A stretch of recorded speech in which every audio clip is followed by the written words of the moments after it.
Thank you all for joining Political Research Associates today for a briefing on organizing for the year ahead, countering anti-LGBTQ persecution and violence in 2023.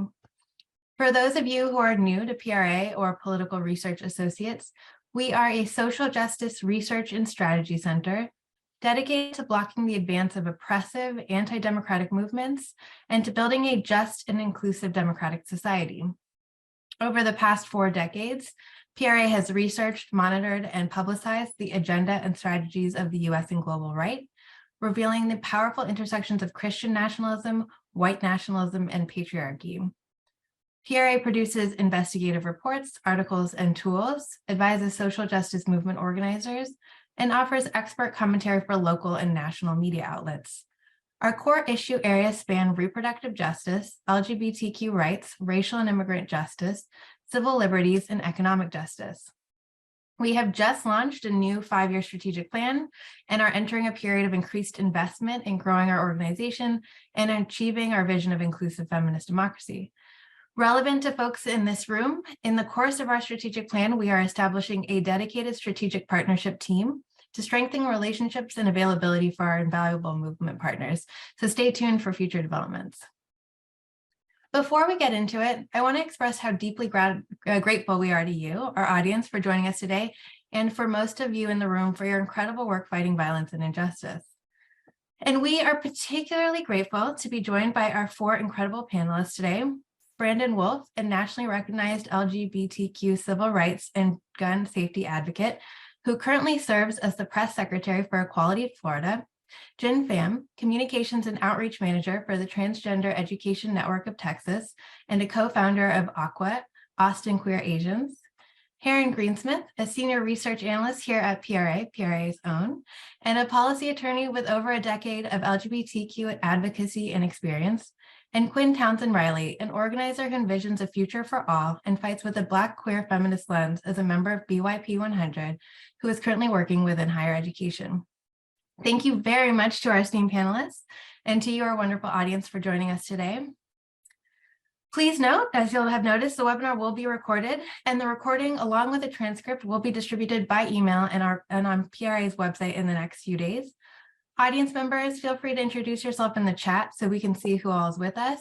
We encourage you to use the chat to engage in the conversation, and also expect the chat to remain free from rhetoric that may be harmful to our panelists and attendees. Anyone who does not comply with these expectations will be removed from the webinar. Okay, with those housekeeping notes out of the way, let's get started. I'm just going to pull up our discussion questions for today. So before we dive into the analysis of the current moment and the year ahead in anti-LGBTQ organizing, I'd like to hear each of you on our panel today. Lost my thought and my spot. I would like to hear each of you name one component of the just and liberated society that you're building in your work. What is one vision for the near future, or something that you're already seeing developing in the field that keeps you engaged and forward-looking? So who would like to take a crack at this first? I'll go first. First of all, thank you so much for having us, and thank you for this really important conversation. Because, as folks know, we're in a really precarious time in the LGBTQ civil rights movement, in the fight for justice and equality for all people. And I think it's good to start by centering ourselves on what's possible, right? What are we actually fighting for? Because so much of the time, especially here, I feel like we're on the front lines down here in Florida in many ways. It feels like we're always talking about what we're fighting against. We're always talking about our opposition. We don't get enough time to talk about what we're fighting for. And I also am grounded, before I sort of get into my vision of what's possible in the future, I'm grounded in how that fight for something we can't quite see yet, or we can't quite comprehend yet, is what has always driven LGBTQ people in our civil rights movement. I think about, the riots at Stonewall, which were resistance against the violent enforcement of, laws that were telling people what kind of clothes they could wear, what kind of makeup they could wear, how they could cut their hair. And at that time, when people picked up bricks and threw them at police officers and finally fought back, they didn't do it because they imagined that we would have AT&T's logo in rainbow decades later, or that there would be massive pride parades rolling down the street, right? They did it because they imagined a world where people weren't being dragged out of bars in handcuffs for simply expressing their identities. So I think now in this moment, it's that idea of what's possible, what's just beyond my comprehension, what is so incredible and positive and uplifting just over the horizon that's worth fighting for. And so one of the things that has kept me fighting in this moment is the idea of a world that finds value in the ways in which the LGBTQ community has learned to express themselves outside the structures of oppression. And there is a sense of irony in the way that the right wing is threatened by our existence, right? Because the right wing are the ones who pushed us from society, who told us you don't belong in this sandbox, so you're going to have to go and form your own. They're the ones who told us that your jeans are too skinny or your wrists are too flimsy, that you don't fit the standard idea of what masculine or feminine looks like in society, and so you don't belong here anymore. And in doing that, the right wing forced LGBTQ people and our allies to go build our own ideas of what's possible, our own ideas of the potential of who we can be. And in the end, that's the thing that threatens the right wing so much about our existence, that, you know, the very same structures of oppression that tell them that boys can't cry or that girls only wear pink are the ones we've found language to move around. Those are the systems of oppression and structure that we've learned to exist without needing. That is something the right wing finds threatening, but I have immense hope that just over the horizon, just past these obstacles we're fighting, is a society that actually finds value in the language we've created, that finds value in our ability to audaciously express ourselves rather than seeing it as a threat. So that's what keeps me fighting in this moment. Thank you, Brandon. I love that. So much setting too that you did for this conversation. You really grounded us in sort of a more broad liberatory movement that is really exciting to integrate this conversation into. Jen, Pham, Kwyn, Jen, Kwyn, Heron, who would like to go next?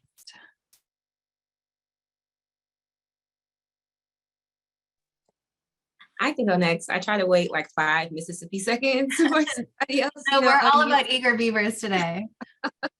Yeah, so hey y'all, Kwyn, again, so humbled, so honored to be among these panelists and just hearing the talk with y'all.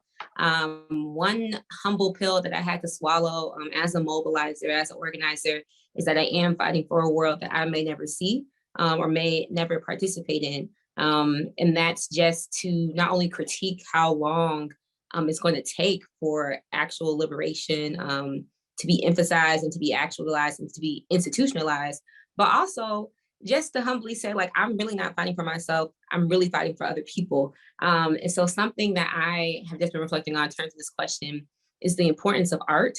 And I mean, not just like paintings, but like books and movies and TV shows and fashion, makeup. And I just love, one thing I love about being queer is not only how we do live audaciously, but full in like color, full in loudness, full in messiness, and just we really do exist and continue to draw and color outside the lines. And so when I think about the society that I'm fighting for, I see all of the art that has been, I don't want to say undone, but unincluded when we think about historical artifacts. And when I think about artifacts that are collected in museums, I want people to include Moonlight. I want people to talk about Pose. I want people to talk about, you know, Beyonce's album. Like artifacts and collections like that, I think are really, really important to me as well. Thank you, Kwyn. I also love the selflessness that you highlight in the struggle that we're in.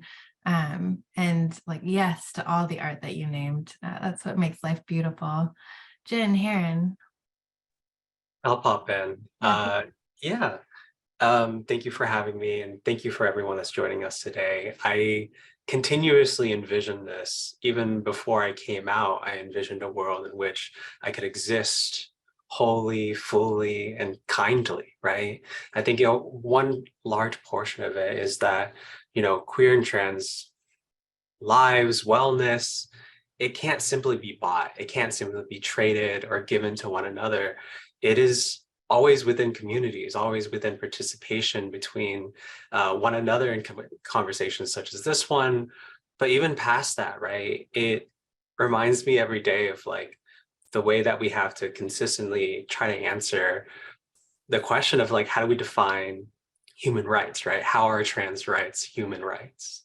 And the way that we do that is considering this form of whole solidarity in which we understand that we are interconnected even further down, right? And the way that we talk about how, you know, and thank you for laying that groundwork in terms of Stonewall and the way that art moves us to create, moves us to do. We have to move one another to understand that we are never completely having one's own rights, not one person until all of us have our rights, right? And that was first said to me in a quote from Marsha P. Johnson. And so I continuously try to bend and build and create a world in which all my loved and liked ones can walk with me. And even if I'm not there, I can still see it and I still dream of it. Thank you, Jen. That's really beautiful. You reflected on what our co-panelists have said today in a way that really tied it together too. I appreciate that. Heron, let's hear what's lifting you up right now. I've been hearing so much that resonates with me, but it made me think about an ongoing conversation that my partner and I are having about our daughter. And yesterday it kind of came to this point where I said out loud, like, I wish that like being audacious, like living audaciously, looking audacious, acting audacious was not dangerous. I wish that I could give her the joy of embodying whatever audacity she wanted at the moment, and that I could tell her truthfully that she would be safe in that audacity. And then what does make her safe, and where there are moments of safety, is in community networks of care and in the family that we've built together and in the people who see us for who we are. And so that's where I see the hope. And that's where I lean towards, is whenever I'm feeling as if I am alone doing this work, I have to like really snap myself out of it and try to build the reflex of leaning towards a community rather than away. Thank you, Heron. Bringing sort of the next generations, both those that we won't see and those that are with us now, is a really important point here too. The art, kindness, care, fullness, audacity, the solidarity, radical change, safety, you all have really laid out for us what we're fighting for. And I think that's a perfect place to ground us in today's conversation. And we're going to move into the hard stuff now so that we are prepared for the fight ahead. I'd like for us to spend a significant amount of time today on the trends, strategies, and momentum you're seeing in anti-LGBTQ organizing and politicking.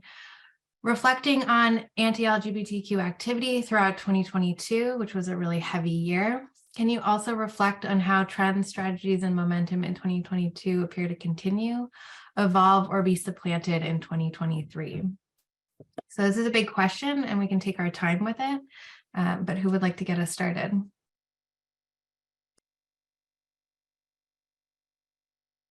I can eager beaver this one and lay out maybe a groundwork for us that we can fill in.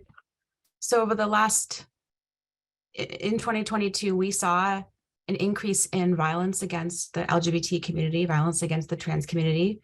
We saw an increase in state violence. We saw an increase in interpersonal violence, and we saw an increase in organized violence. This violence was precipitated by an heightening in rhetoric from the Christian right, from major organizations on the Christian right, like the Alliance Defending Freedom, the Family Research Council, the Heritage Foundation, and the Family Policy Alliance, all of whom are producing lawsuits and model legislation and reams of quasi-scientific material that purports to show with evidence that trans people don't deserve to live publicly, and in some cases even privately as ourselves. This disinformation, supported by some really crucial partners I want to lift here, the TERFs and the gender critical folks have really provided some important support for the Christian right in 2022, and also some important connections to organized violent groups like the Proud Boys. We've seen them working together in 2022 for the first time, openly together. That disinformation was lifted up, twisted further, mangled by the right-wing media who really had their heyday in 2022. We saw mainstream right-wing media folks like Tucker Carlson call for openly for physicians' murder on cable news. This, a co-author of mine and I, Amy Littlefield, just published an analysis in The Nation this morning, looking at how these trends follow the playbook of the anti-abortion advocacy the past 50 years, because it's the same folks playing the book. So we have Tucker Carlson. We also have this microcosm of truly craven right-wing media spokespeople like Matt Walsh and Ben Shapiro and Christopher Rufo and Chaya Raichik of Libs of TikTok, who took it upon themselves to lift up specific instances of queer people gathering, whether it's gathering for healthcare or gathering for celebration together or gathering to read a book to a kid. These instances of queer gathering and celebration were lifted up by these right-wing media. And who listened? Well, last year, the Patriot Front listened. The neo-Nazi group NSC 131 out here in Massachusetts listened. The Proud Boys listened. And you have a boiling point that boiled over at the Club Q massacre, which I'm assuming we're going to talk about as well. That's just the skeleton. So maybe we can like hang some more information on it, especially its impacts on our community, because those impacts have not been felt equally across the community. Oh, go ahead, Brandon. Yeah, no, thank you, Heron, for laying that out. And what I really love about what you said is there is, at least in my view, from my perspective, my job is interfacing with the media every day. And it does feel sometimes like I'm banging my head against the wall, because while there is a very coordinated right-wing strategy, whether it's media or, talking heads or these organizations that are well-funding the entire effort, there is a missing component in the mainstream media, and certainly from allies in media organizations, to tie all of these things together. There's part of the strategy on the right wing is to have us fighting all of these individual battles or trying to put out individual fires without seeing them as the nationwide blaze that they are. And I do think that in ways the mainstream media and allies in the press have completely failed in that regard to tie all of these things together and to call attention to the people who are behind them, the heritage foundations of the world. We've got Moms for Liberty that was birthed out of Brevard County here in Florida that's now sweeping the nation.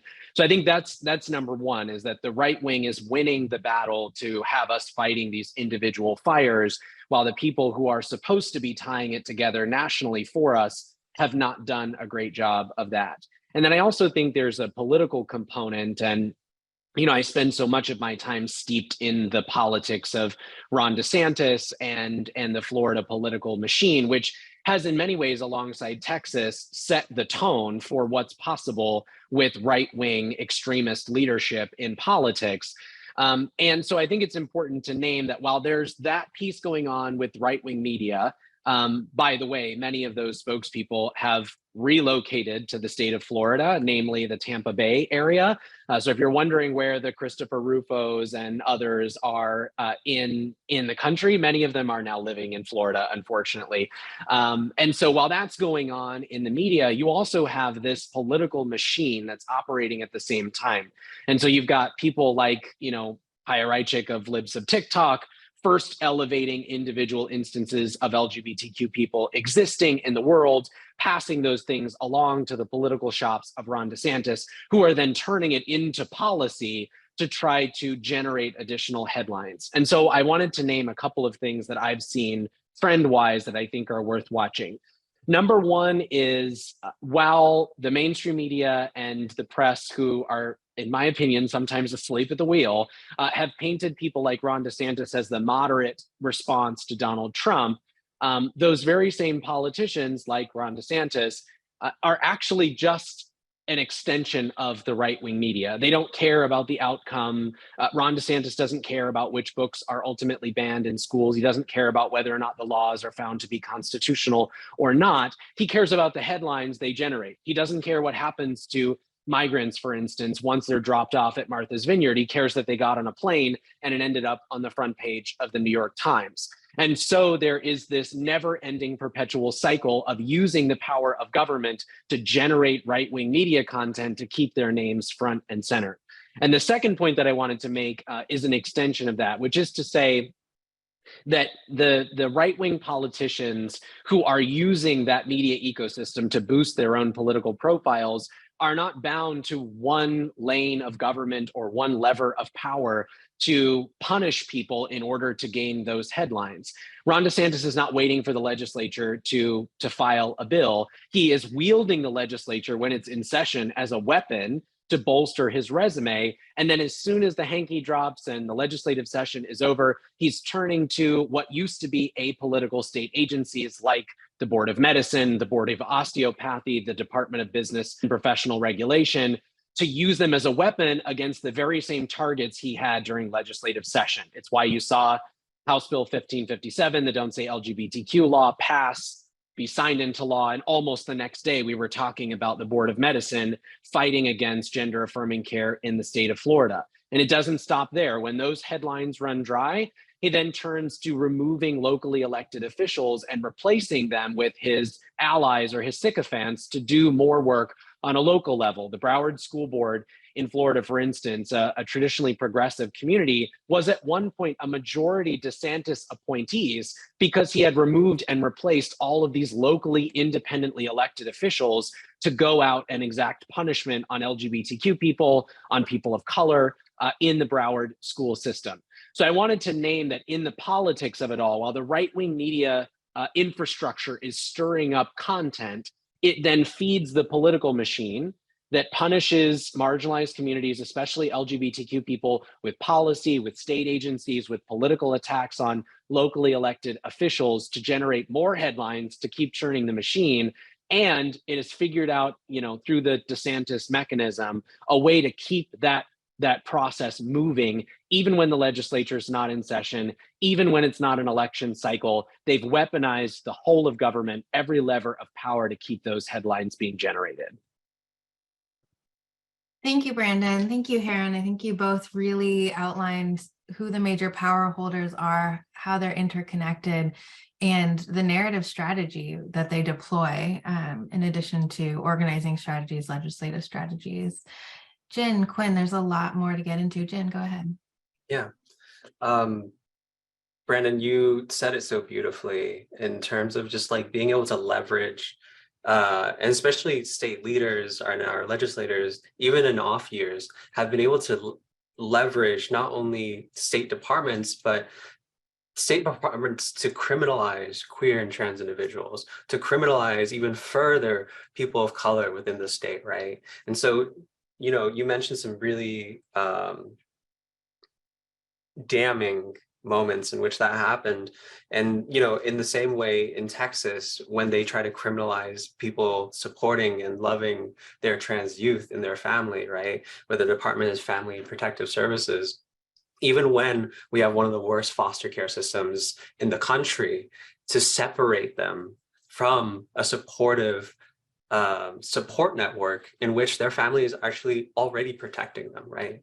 And where we're looking at last March, in which, in Austin, there was a grassroots protest outside the governor's mansion against weaponizing a department to protect children already, right?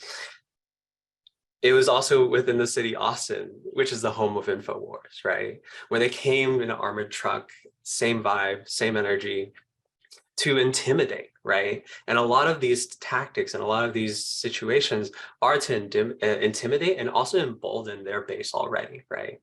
And so looking even past towards, the election cycle, we're looking at, postcards, not just digital print, but like actual postcards being sent to homes, in which, it is spreading even further misinformation and spreading misinformation specifically around trans women of color and how they are here to harm people. We know that is not truth. We're seeing this in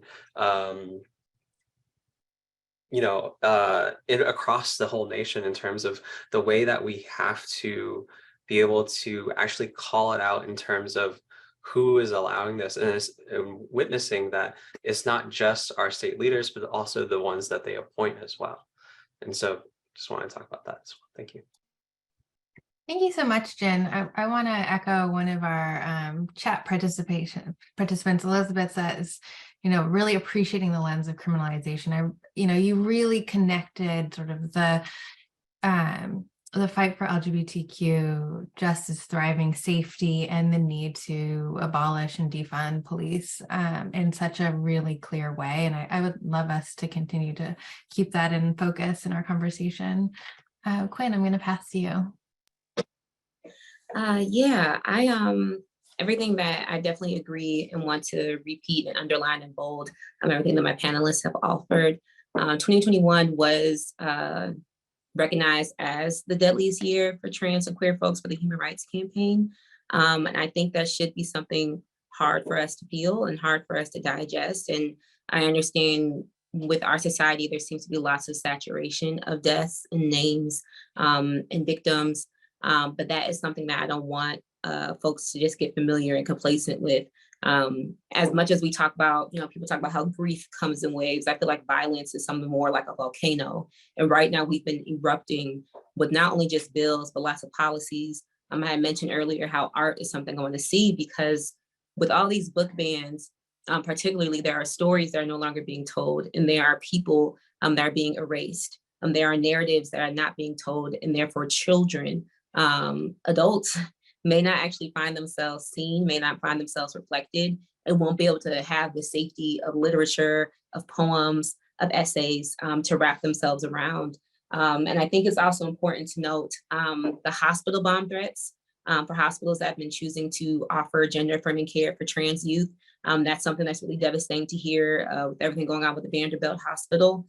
You also have within higher education, there are student organizations, pride student organizations that are not being recognized by the university. So for example, there was a case at Yeshiva University in New York, which I believe is an Orthodox Jew university that was in a lawsuit with a student organization that wanted to be recognized. And by being recognized, that student organization will be able to receive funding from the university, be able to gain membership, and be able to allow like their posters and stuff on campus. So that's important. And so the fact that they had to go to court, the Supreme Court, our nation's higher court, to actually receive this type of recognition is interesting to me, because I'm learning now, more so than ever, I think we're all learning now, there is no separation between church and state.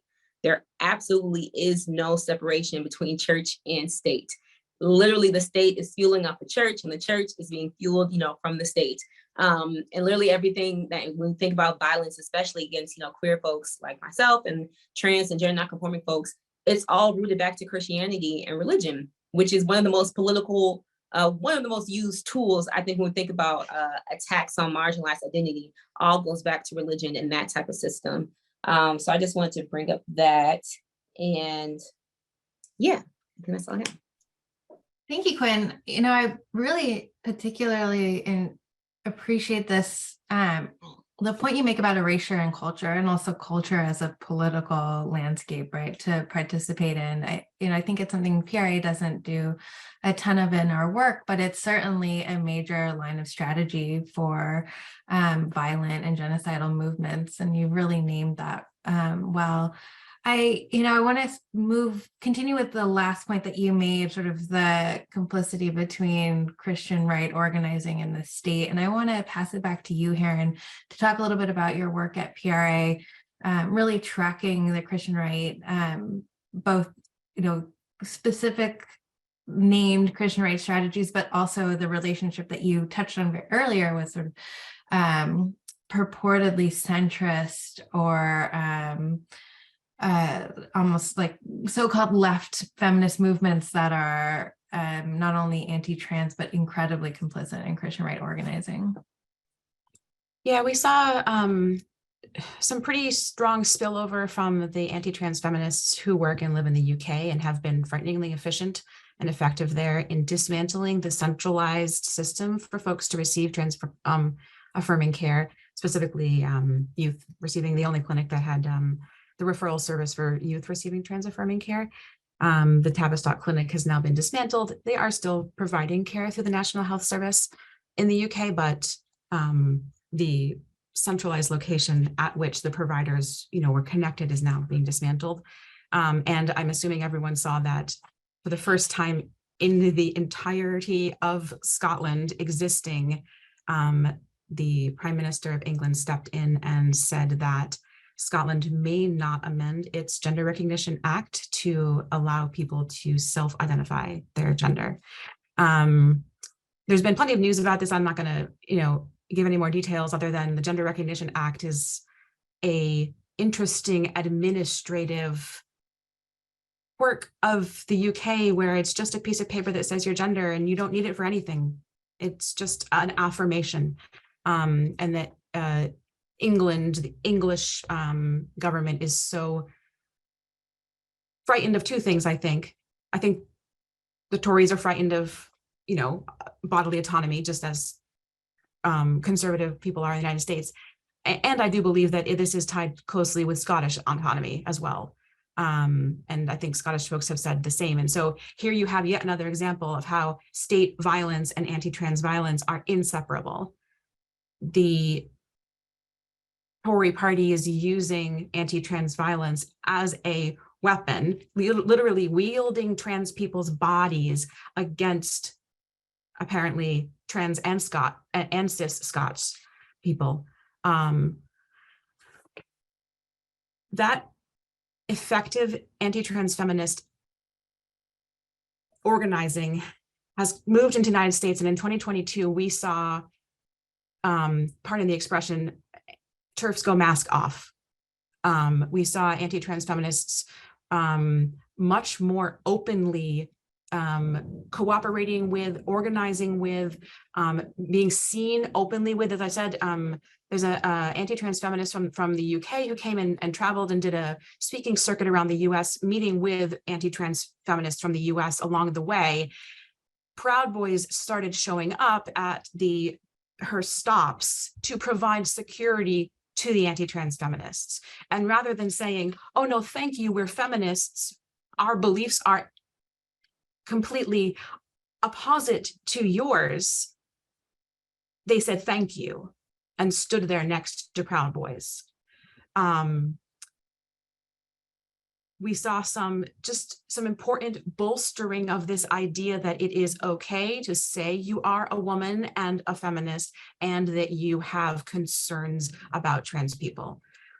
I still don't think in the United States, and I may be proven wrong here even in the next year, I still do not think that anti-trans feminism has the same erosion into mainstream feminism here in the US as it does in the UK. Our mainstream feminist organizations are largely pro-trans affirmation. They are pro-trans justice. They make those statements. We have not seen the erosion of major feminist organizations as we have in the UK. So if that's a glimmer of hope for anyone, I would say that if you think about the anti-trans feminists who look like they're providing Christian right organizations with the veneer of a much broader base of support, it is just a veneer. It is exactly that. Thank you, Heron, and thank you for sort of calibrating for ourselves and our audience exactly the threat that we're talking about here. I'm going to keep the question open. Is there anything else that folks want to take a moment with? We talked about, threats of physical violence. Kwyn, you brought up complacency around violence.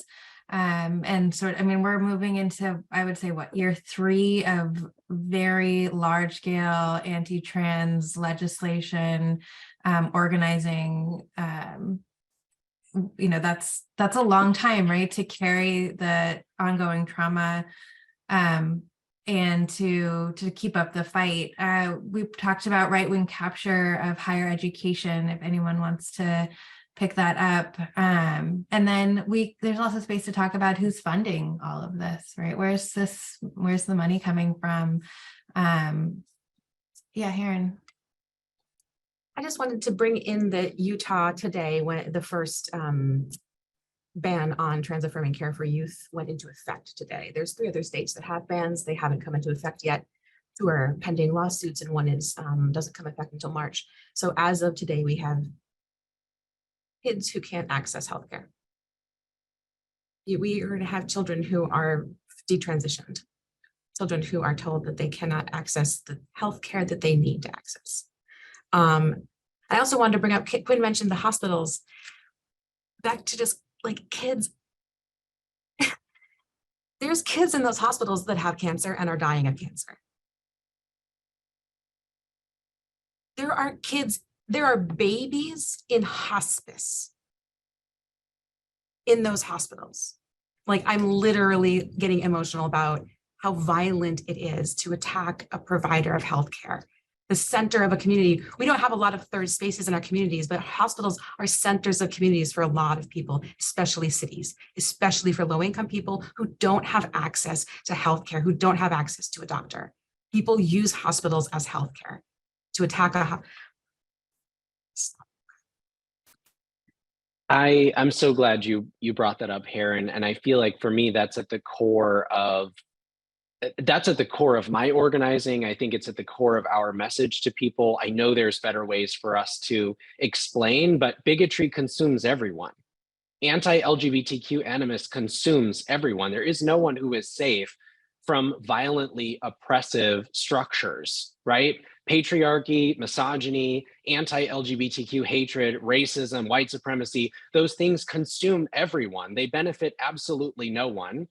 And at some point, everybody falls prey to the blaze that is lit. Even if it's targeted at one particular group of people one day, eventually we all fall victim to it. And I feel like, at least for me, that's part of the messaging strategy that we've got to coalesce around, we've got to get stronger on as we push forward into 2023 as a movement, is figuring out how to articulate that in a way that it resonates with people that don't see the impacts of these things happening to them tomorrow or even the next day. And I'm thinking about one thing in particular. In 2021, so Equality Florida has been around for 26 years now. And up until 2021, we had successfully blocked every piece of explicitly anti-LGBTQ legislation that came through Tallahassee, which is a cornerstone of our work, is being in Tallahassee all the time. I see members of our field and policy team and communications team are all tuned in today, really proud of the work that they do every single day to fight back against these things in a state, by the way, that's had a Republican trifecta for a very long time. And in 2021, we saw the first explicitly anti-LGBTQ bill get over the finish line, which was the ban on transgender kids participating in sports with their friends. And of course, it's baked in all the same, confirmation bias as everything else. It's, steeped in misconceptions and misinformation about who trans people are. It's fear mongering among, parents of children, telling them horrible things about trans people that aren't true.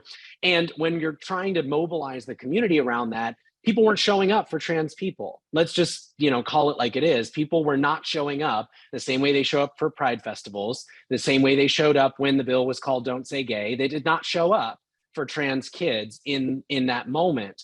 But what happened? The bill made it through all of its committees, got over the finish line by being attached to a really horrific omnibus education bill after we'd killed it seemingly. In the 11th hour, it was resurrected. We call it a zombie bill, stuck on something else, and made it over the finish line. The governor signed it in really grotesque fashion with his very small child on his knee and big signs that say protect women's sports. It was all really gross and sickening. Gets over the finish line. One of the very first things that happened after we screamed that bigotry consumes everyone and people, turned a blind eye, oh, it's just about, keeping boys off of girls' fields. One of the very first things that happened was a lacrosse tournament where there was a young Black girl playing on a lacrosse team, And parents on the opposing team, this child was cisgender, and parents on the opposing team began hurling anti-trans rhetoric toward this student, challenging her gender identity, saying that she was a boy playing on the girls' teams. And I underscore that because one of the very first people victimized after the passage of that piece of legislation was a cisgender girl. By the way, a Black cisgender girl.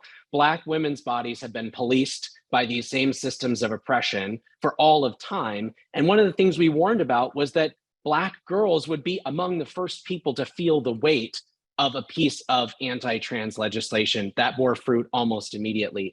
So again, I guess, to underscore what you're saying, Heron, these things impact all of us. You don't have to be transgender. You don't have to be LGBTQ at all to feel the weight of oppressive systems and structures, to feel the weight of bigotry, because it ends up consuming everyone.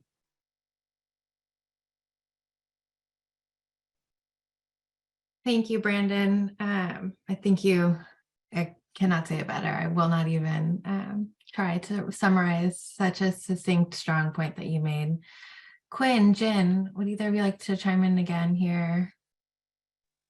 I was just saying, period, to everything that's been shared. I don't think let me just try to calm myself down. I do not think that we fight hard enough for trans folks, gender non-conforming folks, especially like within this queer civil rights movement currently. I don't think that even heterosexual, same-sex loving folks really challenge themselves on perpetuating the gender binary enough. And I think that's something that gets me frustrated with fighting for the struggle, is just recognizing the internal work, because a lot of people always think like, yes, it's external, let's fight these policies, but have you checked yourself well enough on what you are perpetuating within your own home, within your own community, within your own love life? People are not really underscoring like how preference is seen as political, how it can be something that's polarizing, how it is something that can be dangerous. And when it even comes to preference to, what you choose to consume, let it be different podcasts, books, shows, like whatever, but also just choosing to make comment like on people's bodies. Like it's the type of violence that I'm just seeing right now that's manifesting really does exist at words.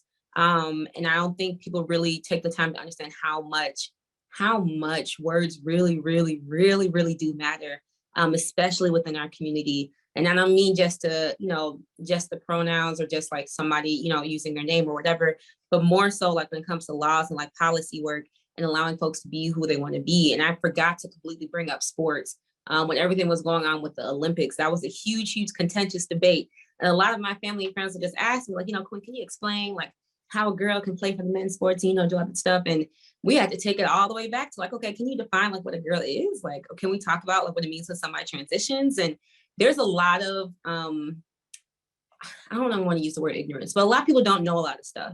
And so I one of the things I think that is required, unfortunately, of folks that are not only just a part of this movement, but folks that want to be allies, is taking the time to talk to somebody. And it's going to be exhausting. Like it really, really, really is. And I can't, I wish I could change that and, encourage folks like, yes, it's going to be a cute conversation. Everybody's going to be safe. Like, no. But when you don't take the time to actually like talk with some of these people and educate them on exactly what it is, what it means to transition, what it means to detransition, the importance of pronouns and the importance of this stuff, all of this violence, all of this ignorance is only going to fester. It's going to become a bigger and bigger thing because people are going to think that they're right. And then nobody else has told them that they're wrong. And I think that's what's happening, is that nobody's telling somebody that they're wrong at this point. Yeah. Thank you, Kwyn. I mean, I can't underscore enough how important it is to name the labor of doing that internal work and the work within your immediate community and the education that is required. As Heron says in the chat, it's exhausting. But by not doing that education, by not dismantling harmful language, we just create a platform on which to build physical violence. Jen, would you like to chime in here before we, and I'm going to pass to you, Jen, and I also want to invite anyone to talk about the parents' rights movement that we sort of named in early 2022 as a strategy. I'd love to hear, how it evolved over the year and whether we see it moving forward. Jen, go ahead. Yeah, I just want to add even further onto just how much we cannot, and specifically people of color, BIPOC folks have not been able to lean or even depend on these institutions that have been created to protect us, right? We have seen the forms of, community support have really even risen, and even something that I really want to bring it back around to, and now that we've named that this is a form of white supremacy, is that this is also, it played out even further throughout COVID, right? Where it is a form of eugenics, especially in terms of how we've not been able to provide even adequate healthcare for anyone in this country, unless if you can pay the bill, right? And the way that has continuously been pushed even further is that, when we talk about, and I think, all of us have heard this word either on the debate floor, the word normal, over and over and over, is that the heavy political weight of that word is based around the idea of eugenics, right? And the further history of that, it includes, even in 1940, when they created these two statues, Norma and Norman, where they measured up thousands of college university students, white college university students. They cannot even apply that standard of what is normal to themselves, right? And so any form of gender incongruency or anything outside of that cis het normative or normativity also includes the ability to rationalize or justify the amount of violence that has been pushed upon our community. And so this harmful, continuous trend is not new. It is a very long, deep history that includes both internal and external colonialism as well. And so I just wanted to make sure that, that has been said as we keep hearing this word, what is normal, right? Thank you, Jen. That's so important. Y'all are doing an amazing job, really identifying all of the different, what we think of sometimes as disparate right-wing movements, historical trajectories, and how they are coalescing in this moment. It's a bleak picture we paint. And I think it's an important one, right? I think that this is what the movement needs, is clarity in what the challenge is ahead. I'm going to pivot us. And before we move into plans for action, we've heard some today. We, started talking about narrative action, community work, and I want to come back to that and really think about it as a group. But before we get there, I want to talk about what actions taken, coalitions developed, or cultural touchstones that occurred in 2022 that were and are worth celebrating and reflecting on. What gains were made by those of us fighting for gender and sexual justice that provided hope and a model for future action? What are you taking with you into 2023? Kwyn, I saw a hand. Yeah, I wanted to start because I read earlier in the chat that some people are here from Chicago, which is where I'm originally from. And I always love my city, 773, to the death of me. And there are two bills that I am really, really proud that have been passed, like in Chicago and Illinois by Governor Pritzker recently. One is House Bill 2342. And I think Heron brought this up earlier when we talk about like abolition and just like defunding and like, just removing like the carceral system, how it does tie into trans liberation and just like LGBTQIA work. House Bill 2542 is the Illinois name change modernization bill. And this bill repealed and amended restrictions and outdated provisions contained in the Illinois name change law, which was one of the most, this name change law was the most restrictive like in the entire nation. But now millions of folks who were previously barred can now pursue name changes. And this is a huge, huge win for LGBTQ folks in Illinois. And it also helps, with decarceration efforts. And then we also have House Bill 4664 that recently was signed into law, where it's state protection for gender affirming care and reproductive health care in Illinois. So it affects the abortion movement, as well as, LGBTQIA folks. And this act ensures that trans people in and outside of Illinois have legally protected access to medical care in the state. And both of these are huge wins, but of course, like we do have like long ways to go. I do want to talk about, as I brought the first one about art and like culture, I do think it's important for us to follow like the first and the wins, which have taken a long time. So like shout out to MJ Rodriguez for winning like her Golden Globe. I want to also talk about, again, can never say her name enough. Beyonce is very important to my soul. And I think it's very, very important that she did release an album that is drenched, that is heavily saturated with the ballroom scene and just like for everything queer and everything sparkly and just everything amazing. And I think it just really makes the view that I have like on queer folks is really one that's incandescent. And I'm just so grateful that we have artists that are now really embracing that. And they're just now making us shine, you know, louder, prouder than ever. So that's something that I'm just like always carrying with me, always blasting Beyonce, always proud of all the things that are happening. Thank you so much, Kwyn. Brandon. Yeah, first of all, thank you, Kwyn. Every conversation needs some Beyonce in it, if we're being honest with one another. So thank you for invoking her. She deserves to be here too. I wish I could talk about legislation that I'm proud of in Florida. There's not a lot of that. There are some really good things that have been filed, certainly by our partners. But I think what I want to center is some of the coalition work that has happened. And, you know, I talked earlier about the sort of motivating factor in the LGBTQ civil rights movement, right? Which is this idea that something greater is just over the horizon, that we may not, you know, be the ones to see it. We may not be the ones to fully realize it, but something better is there if we continue to expand hearts and minds. And another thing that's animated the LGBTQ civil rights movement is the way in which being pushed into a corner with our backs against the wall makes us stronger, that we find new allies, that we find, you know, new ways of reaching out to people, that we find new strength in our community in those moments. And so I'm really proud, at least in Florida, and I think really around the country, of the way in which I've seen new strategies coming forward at the intersections of different movements. I am not only a queer person in this country, I'm also a Black person in this country. And for most of my life, I've struggled, you know, being from a mixed race household with not feeling Black enough for some spaces, not feeling white enough for other spaces, and certainly never feeling, you know, cisgender heterosexual enough for any space.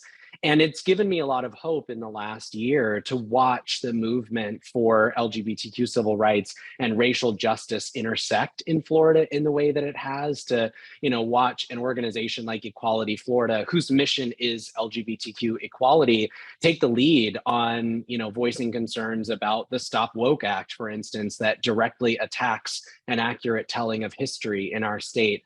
It's been incredibly powerful to see the voices of Black queer leaders in Florida. We're talking right now as the governor took aim at AP African American Studies, banning it in the state of Florida. When he got pushback on that, he of course pivoted and said, oh, I didn't mean all Black folks, I just meant the queer ones. And so that has, again, sort of birthed this moment at the intersection of those two movements where we're talking with Black queer leaders around the country to bring Black queer history during Black History Month to the state of Florida. And what does that really look like? So that has really inspired me a lot to watch the movements for racial justice and LGBTQ liberation intersect, and also the movements for reproductive freedom and LGBTQ civil rights intersecting as well, because at the end of the day, autonomy is autonomy. And if we're talking about sexual autonomy for people who have the capacity to bear children, we're talking about sexual autonomy for transgender people too.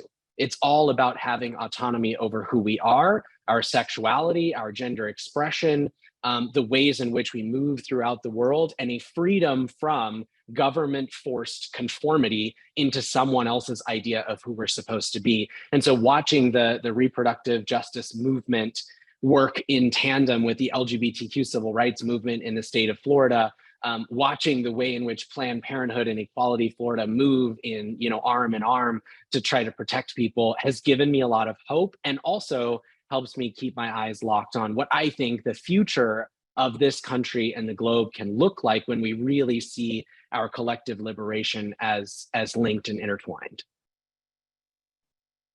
Thank you, Brandon. I think, hearing from somebody organizing in one of the hardest places right now to do that work, hearing what's lifting you up and the wins you see in organizing with the wins in legislation and policy to come is a really important, and I just commend you for being so clear-eyed and understanding the movement in Florida right now.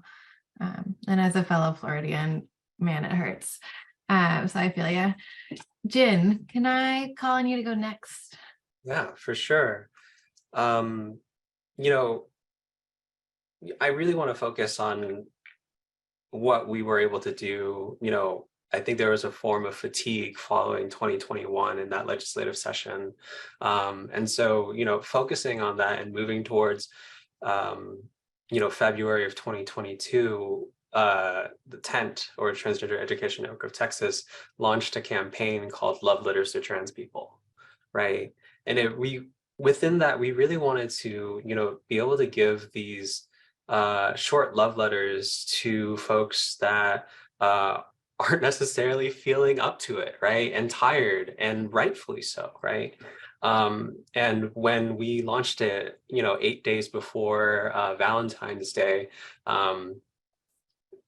on February 22nd of 2022, that is when Ken Paxton put out a letter to separate, trans youth from their families, right?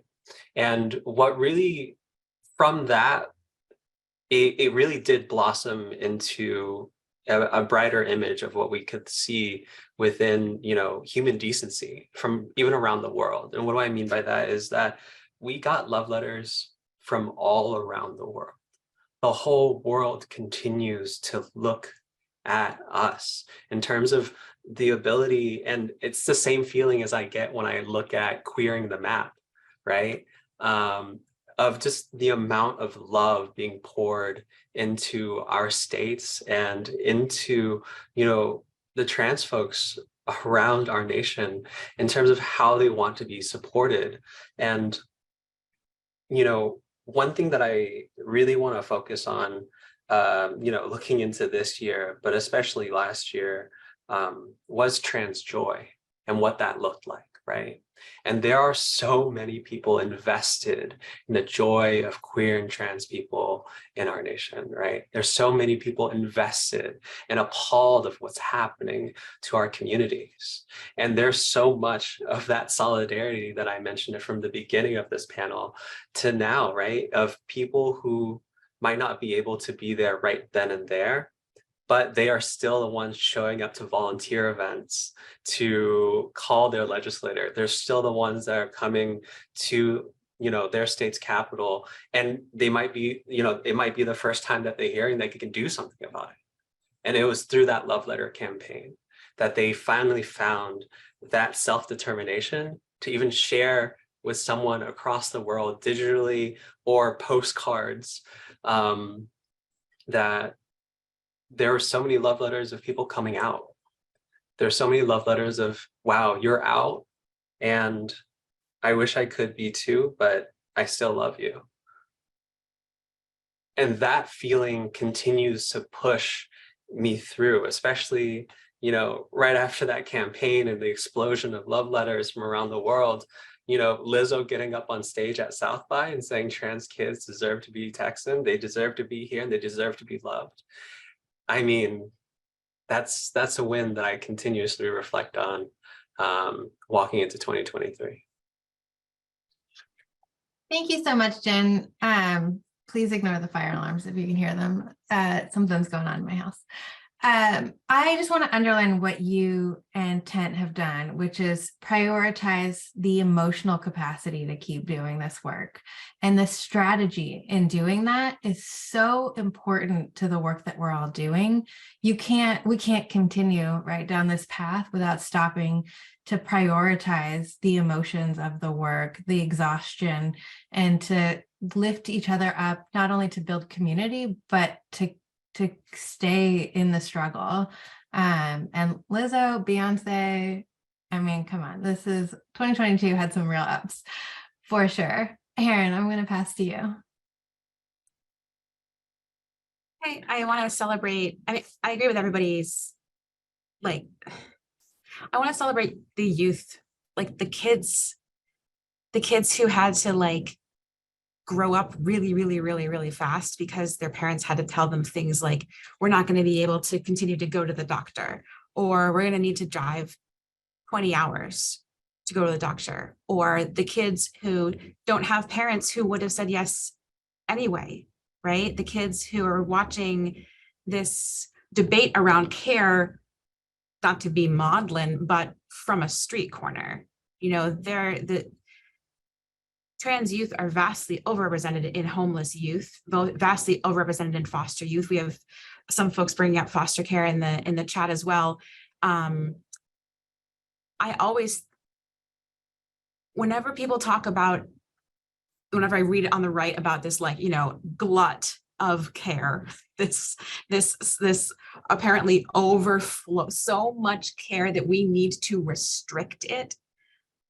I think of a number, and that number is, I think it's 300. I'm gonna check it later on, which is like 0.00001% of the population. That's how many people under 18 accessed top surgery last year.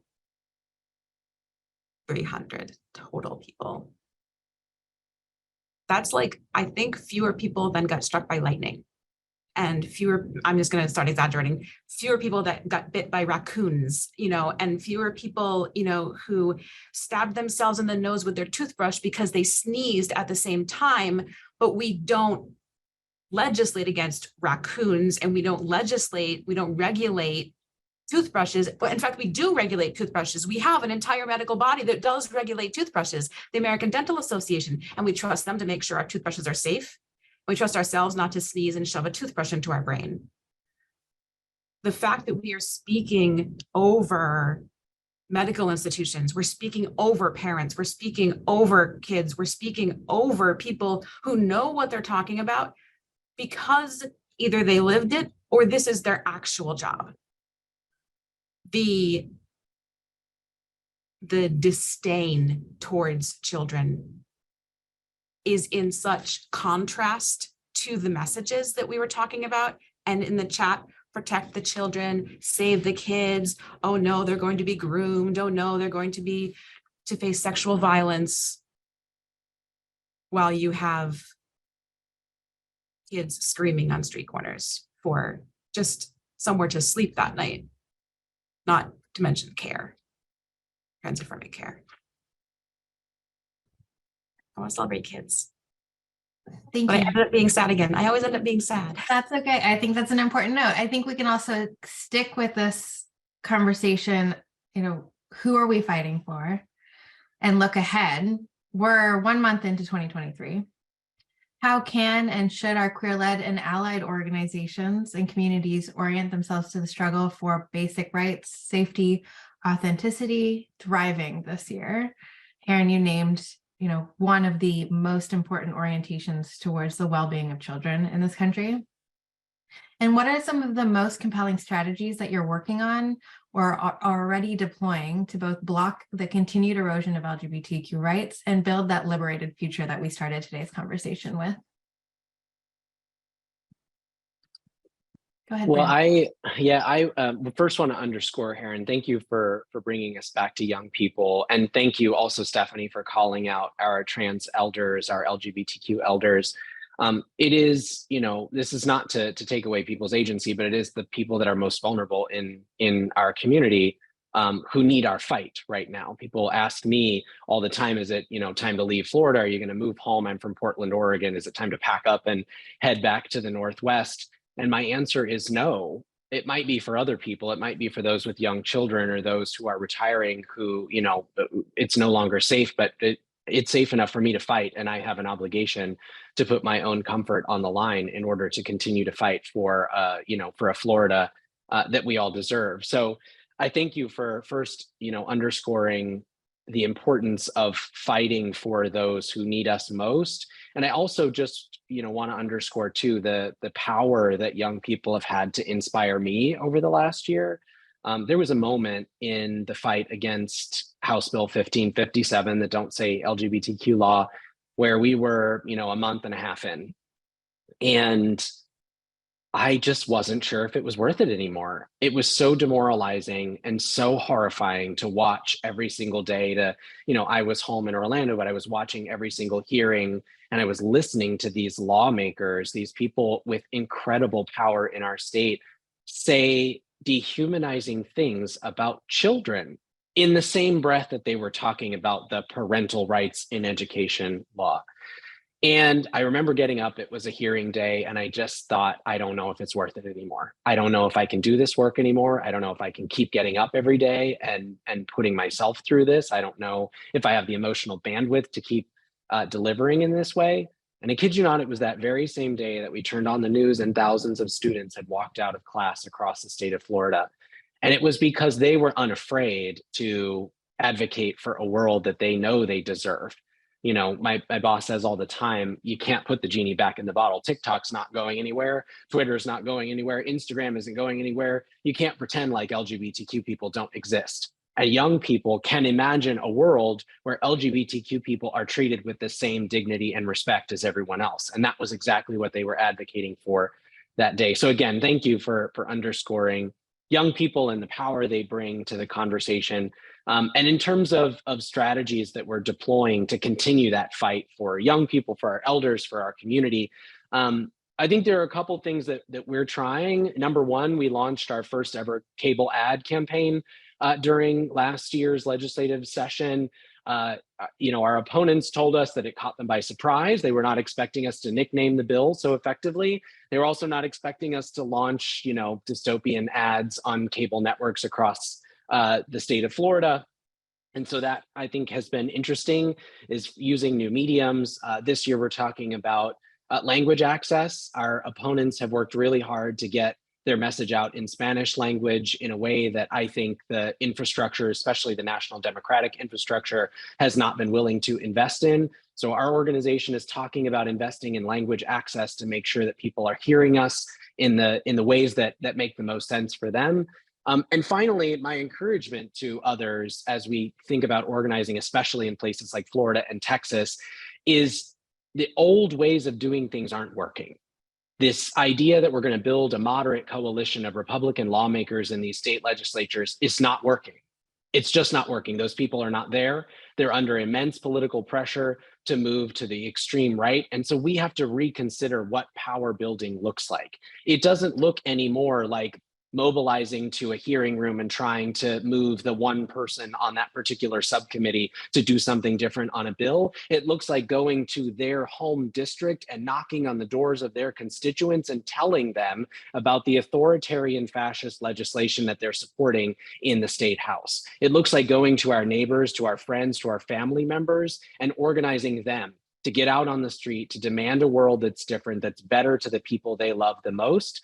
So I think for me, what I want to see from Equality Florida, what I want to see from our movement down here and from our allies is we got to talk to people. We've got to meet people where they are. We've got to organize and build power from the ground up. We've got to stop trying to negotiate with that one person on the Health and Human Services Committee that we know is not changing their minds, and start exacting political accountability on these people for the actions they're taking against our community. And if you can't tell, I'm like almost through my coffee, so I'm lit, people. That's the energy we need, especially on a Tuesday evening. I think that's so important, right? I think it's the person-to-person conversations. It's that work that we talked about earlier, that Kwyn brought up. It's the taking the time to talk to the people around you. That's hard and tiring and so important. It was the conclusion of a conversation we had last week on culture war, right? What can we do? Talk to people. It's not the fun, sexy, easy, quick answer, but it's the one that we have to take really seriously. As Liz says in the chat, old school organizing and canvassing. That's where it's at. Thank you, Brandon. Kwyn, Jen, who would like to go next? Jen, we both. Okay, perfect. Kwyn, go ahead. Oh, did it happen? We both. Yeah, we did. I'm sorry, Jen, did you want to go? Yeah, I just want to add it on Brandon. So Yeah, Bruce, Liz, Brandon, you're completely right. It's about talking to people and meeting them where they're at. And, you know, one of the things that we were able to do last year in the fall of 2022 is that we took Tent on tour. We literally visited every major metropolitan area around the state of Texas. And we invited families and community members and loved ones of those community members to have 2 days with us, to ask whatever they need to ask, to talk about whatever strategies, whatever talking points that we need to talk over. We talked about like where they can use this. And it's not just at our state's capital. It's also at their school, independent school district board meetings. It's also at the kitchen table with their crappy uncle. It's also with their cruddy transphobic boss, right? And the way that we are able to really further talk about this is also acknowledging that a lot of these processes may seem really daunting to these folks, especially going to the Capitol as buildings as old or as big as that. I think that the huge part of it is that just having that one friendly face to say hi to when you walk through those big doors is also like introducing yourself to those community members, right? And one huge strategy that we really focused on was hosting those workshops when Tent went on tour at local community centers, local trans-led orgs, so they also understand that there is folks doing the same type of work in their neighborhood, in their backyard, right? And so being able to connect with those organizations and being able to see the faces that are providing those resources, all the way from housing to food, all the way to educational workshops, to like healthcare, right? Of like,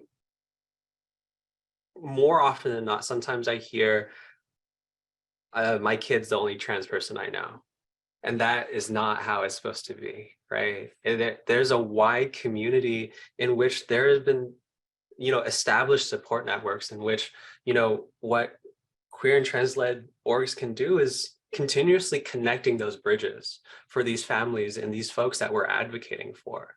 Especially, you know, when we're looking at that statewide level, when we're looking at that national level, there are so many people doing the same thing. And more often than not, it sounds like, it feels like that we're recreating the wheel, but we're doing it in different places and seeing that there's this huge front of queer and trans folks and supporters that understand that, no, these are my priorities.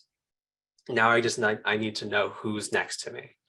And being able to see that, being able to sit down with other parents of trans youth, being able to sit down with other loved ones of trans folks and those trans folks as well, it really brought the idea of this authentic form of like community in which they can swap numbers and show up to the Capitol tomorrow and it won't be too weird. There's not going to be any strangers.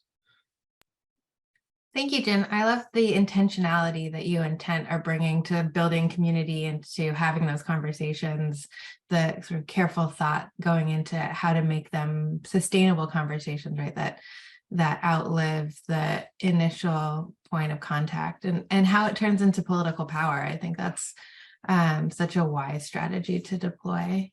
Kwyn.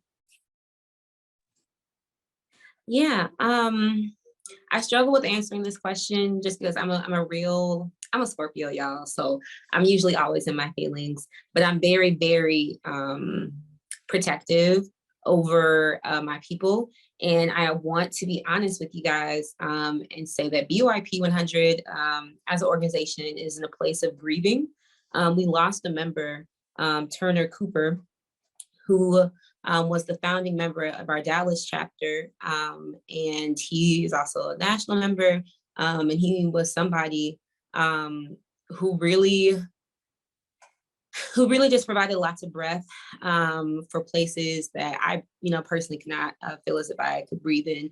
And I think it's important when we talk about organizers, mobilizers, folks that seem to be superheroes are really just humans. And we really have families, and we really are somebody's child. We are somebody's partner. We are somebody's best friend. And so when we talk about things that we currently are working on intra-community wise, BYP is really just taking a moment to heal in safety, because that's really important to this work. Not only to to keep us going, but just to keep us alive. Well, there are so many things that are trying to destroy us, not just, in our practice of our mental hygiene, but also like in our physical hygiene as well.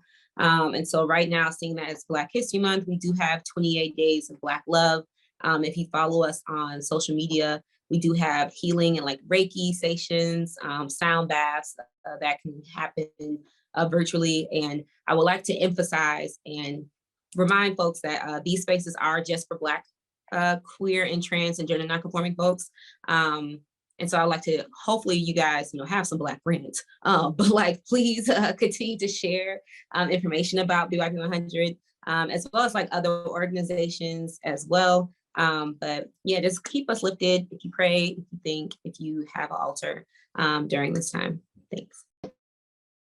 Thank you, Kwyn, and thank you for being with us today in grieving and sharing that with us. I think that's, we do lose sight of that when we have incredible spokespeople like you all on panels, and we have our movement leaders really holding a lot of space for the folks in our movements, and reminding ourselves and each other that people are also people at the end of the day. And I think that's both strategic, right? It's really strategic to make this a sustainable fight. And we've talked a lot about that today.